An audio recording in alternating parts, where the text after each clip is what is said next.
আব্বা 500 টাকা দাও তো। টাকা লাগবে 500? আচ্ছা খারাপ দিতেছি। এনে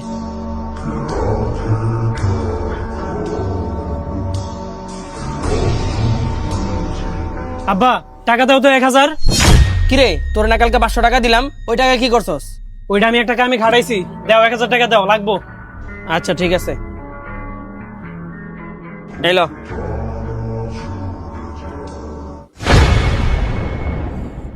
আসসালামু আলাইকুম ভাই, ভালো আছেন? ওয়ালাইকুম আসসালাম।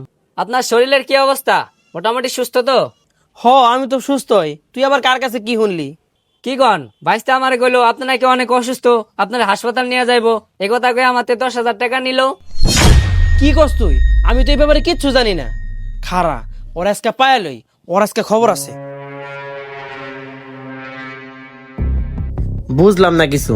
পোলা আমার কাছ থেকে পরশুদিন 500 টাকা নিল, গতকালকে আবার 1000 টাকা নিল, আজকে আবার ছোট ভাইয়ের কাছে আই আমার অসুখের কথা কয়ে 10,000 টাকা নিয়ে গেল। ও এত টাকা পয়সা দিয়ে কি করে আমার তো মাথায় কিছুই ঢুকতেছে না।